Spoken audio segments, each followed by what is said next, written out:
Hello friends, hope you're doing well. So, I have some exciting, I don't know if they're that exciting, some interesting life updates. Also the lighting is on the wrong side. That looks better. Why is that? I don't know. It just looks better on this side. Anyway, I got a new camera. The little Sony FX30. We'll focus on this. Yeah, so it will match really well with the big camera I've got, which is the Sony FX6, which is what I've been shooting most of my videos on lately.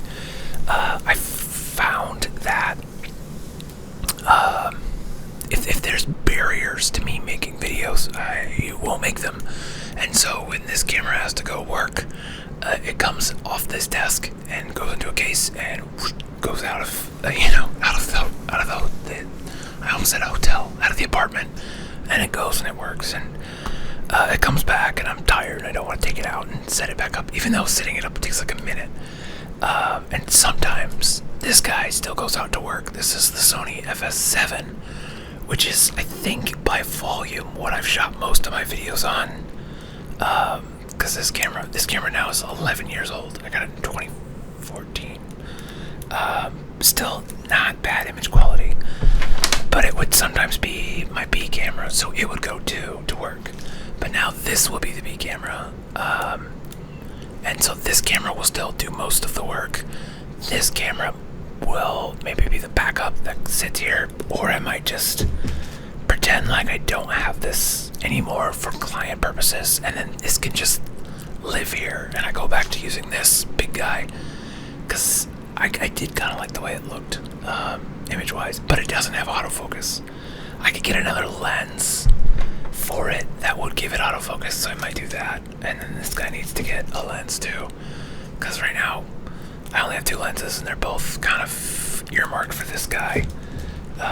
And it's nice if each kit like lives with it, has its own stuff. So yeah, that's exciting. So hopefully I'll be able to be making more videos soon and in the near future, because as you can hear, I have just an ungodly amount of trash here on my desk. Specifically, it's just like this one. There's so much trash. It's just knocking stuff over. There's so much trash that I just keep gathering, and I'm like, oh, this makes good crinkle noises. This makes good. I could tap on this, and so I just have this, stuff, things.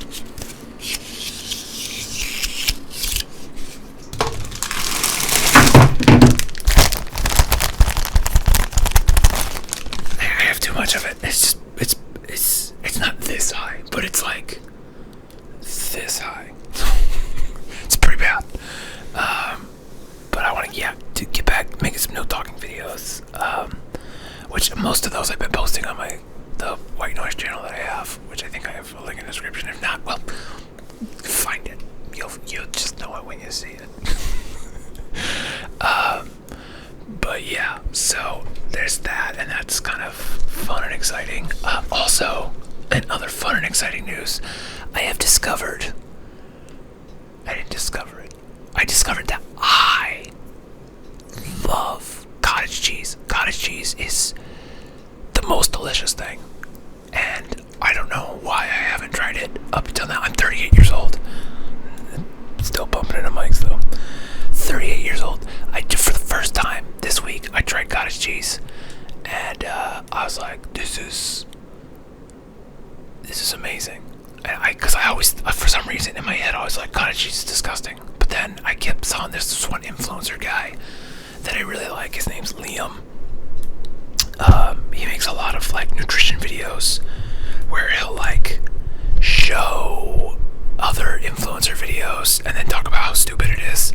And it's like that we really need that, because there's like so many people that like go to like grocery stores and like, you can't, you can't have this, and it's just like eventually he's like, can I eat anything? It's like, according to these people, probably not. And it's a much more nuanced approach, and I'm like, I like that. But anyway, he eats a lot of cottage cheese, and I'm like, okay, what am I missing? And then somebody posted a thing of like how to get more protein and like how to make your ground beef better, which is something I eat. I eat a lot of ground beef because that's like one of my like keto foods. Is I'll do like a ground beef, and then I'll throw beans, and then I'll throw like peppers and corn and just stuff, and then I'll just make like a big, just a crap ton of it, just a big, 3 pounds of beef and like 3 cans of beans and like just a bunch of peppers and corn, and just make, and you can eat that by itself. You could put sauce in it, and you could use it for burritos. You could use it as like for bowls. You could do all kinds of things with it. So it's just like good. It's like human food. And it's like, it takes no effort. So when I was a single man, I ate that a lot. Now that I have a live-in fiance, I don't do that as much, but I still make it from time to time. And I have, speaking of that, I have an appointment with an endocrinologist for my diabetes because it's getting bad again. And so I really don't want to go on insulin. So I think I'm going to get back to doing the fasting and doing that, just get my numbers down as much as I can before I see that doctor in June. So that way, my A1C can be low enough that they'd be like, you probably don't need insulin. And I'd be like, because I really don't want to do insulin. So I get that number down,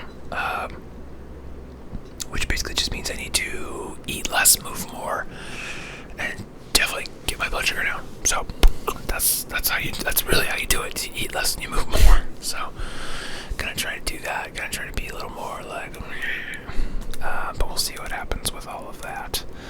What else is new and exciting? Oh, I have been working my fucking ass off. So there's that, which is cool in that I have done,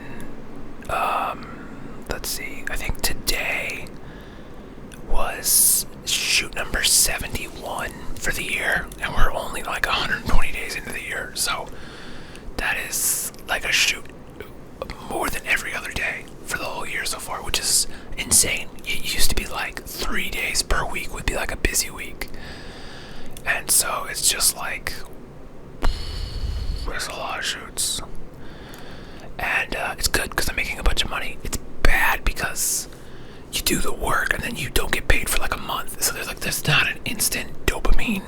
I mean, there is to like having work you're proud of, but not all the jobs you do are gonna produce work you're proud of. But the more you do, the more likely you are gonna get some work that you're really proud of, and there's a nice dopamine rush to that still. The problem with it is it's just like I feel like I'm doing all this work, and I'm not very good at asking for help, and I'm not very good at saying no. So what ends up happening is people will be like, hey, can you do this? I'll be like, yeah, because technically I am open that day, so I can't do that shoot. But then it's like, you're gonna have to edit it at some point, idiot. So there's that. Luckily, I've been working with some editors for video. Molly, she watches these videos. Thanks, Molly, for helping out. And then I am not editing video anymore. Like, unless it's this kind of bullshit where it's not really any editing involved, where it's like super simple stuff. I'm not doing any video editing just because it's time consuming, energy consuming. I don't really enjoy it. And while I feel like I am pretty good at it, I don't like doing it. So I'm gonna just not do that. So that's fun. But the downside of working so much is I don't have any time to spend the money, which is okay because I have a lot of debt and I'm trying to pay that off, which I'm still waiting on one check. And if I can get this one, I don't know why I'm doing Italian fingers, but if I could get this one check from this job I did, is for like $9,000, I can like pay off like half my debt in one shot, and like that would make my stupid arbitrary goal points go way through the roof. And I really want that. I want that for me. I want that for you to look at me and go, look what you did. It's really for you guys. That's what that is.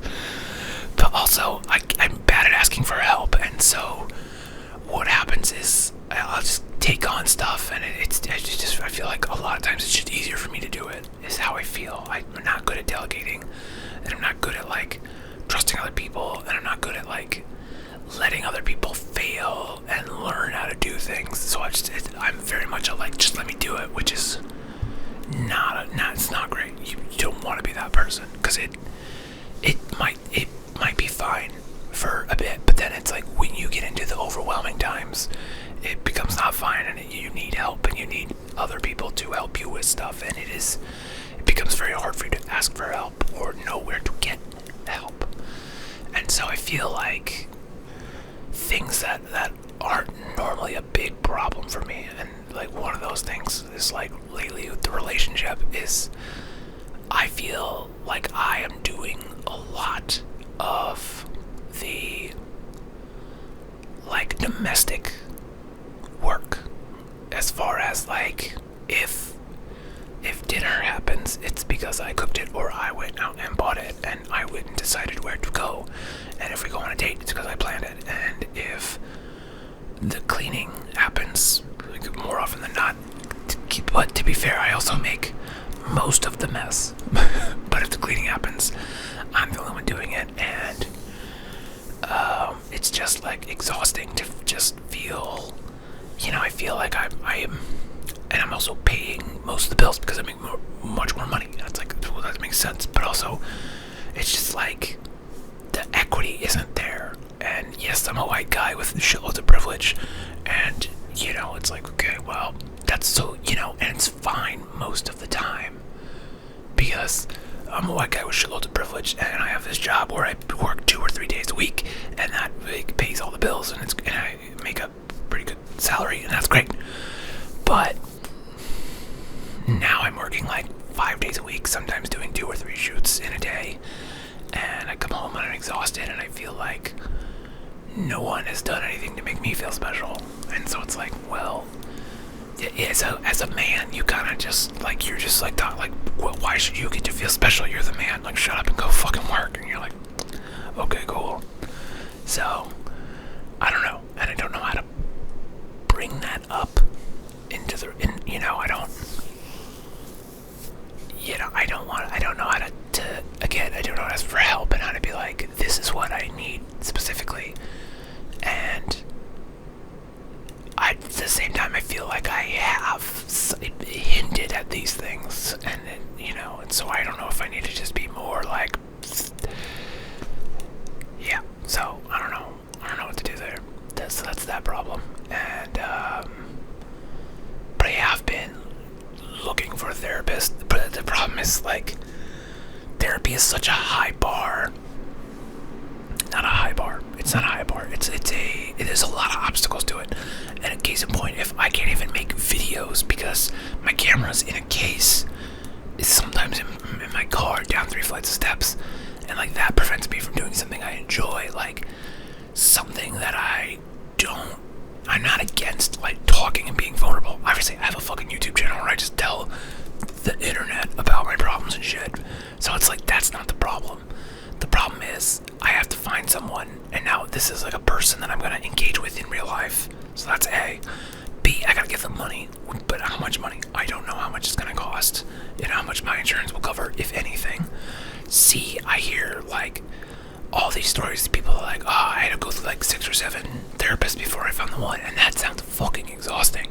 To like try to, I went and looked, and I found on my insurance provider's website like a list, and there was like 300 fucking names, and I'm like, and they all have different specialties and like different styles, and I'm like, I don't know what any of this shit means. So luckily, a friend of mine's a therapist. I'm gonna hit him up and be like, hey, let me buy you lunch, and you fucking tell me help me narrow this shit down to like somebody,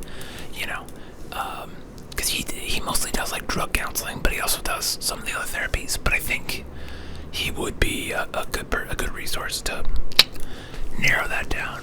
But I still have to go do it, and so it's like I have to plan.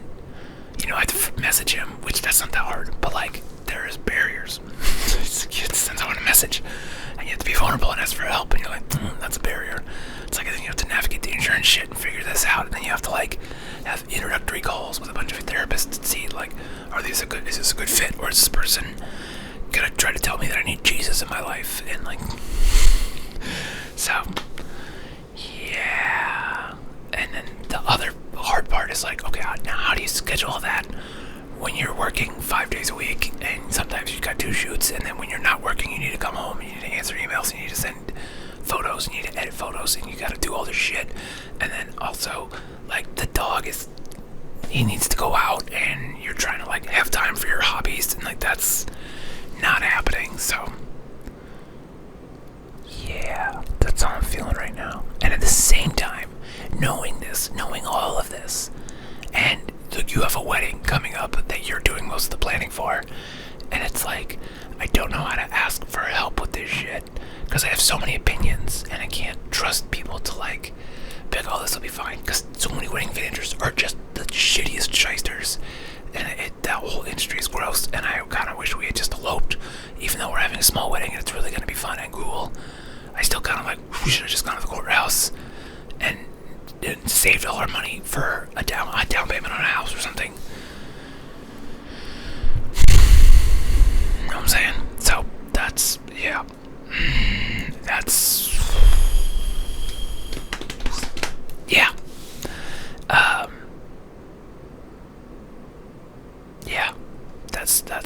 yeah, that's kind of what's been floating around here. Just trying to schedule the madness and trying to keep my head above the water and doing very unsuccessful job of it. I mean, I'm not dropping balls yet, so I just am not. I could already tell I'm not as fun as I used to be. It sucks. And part of all of this stems from, like, looking at the news and seeing how fucking terrible everything is. And so it's like, if work, I could sit at home and I could just stress about that, or I could say yes to jobs and I'd still be stressed, but at least be making money and in my head feeling good that I'm doing something about it and that I'm bringing money in. And that's why, like, I have this church job I've had since, like, 2012, and it just, like, it doesn't pay that. I pay $17 an hour, which you're like, okay, that's not, like, the worst, but, like, my hourly rate for, like, non-profit stuff is like $150 an hour, so it's like a tenth of my normal hourly rate. So I could work, 1 hour, and that would be the same as if I worked the whole month at the church, and it's like, why am I doing that? I could take Sundays and be making videos, and then maybe, that as an outsized return, potentially, and if not, it's like, well, at least you get to sleep in, and you're not dealing with bullshit at the church, which the church really is pretty low bullshit, and that's why I haven't quit. It's like, I have a lot of autonomy, but there is that, like, well, it's guaranteed income, and that this video, when I upload it, if I'm lucky, it might make $1, whereas that is like, okay, well, you guaranteed $17 for at least 2 hours every Sunday, and some weeks more, Easter and stuff. And so, like, it's guaranteed money, and, like, there are some months where I could get down to my last, like, $200. I think I told you about this, like, last October, even. I was down to, like, my last, like, $17. Case in point. So without the church money, it's like, I would have been in the negative. But more realistic, I probably just would have altered how I spend money.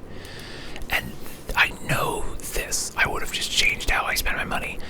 And B, there are shitty jobs everywhere that I could get any day of the week. I could go become an overnight stalker at the grocery store across the street, or take cut rate bullshit jobs like doing camera shit, or just start editing video again. You know what I mean? And it's like, I could make up that money in so many ways, or really treat YouTube like it's a job, and you close that gap pretty quickly. It might not be 100% there, but it might get a lot closer, and it might, within a year, go further than it, because I have, like, several ideas for alternate channels, and it's like, if I knew that just Sundays were, like, my day to just do dumb bullshit on YouTube, then I could probably make a fucking go of it.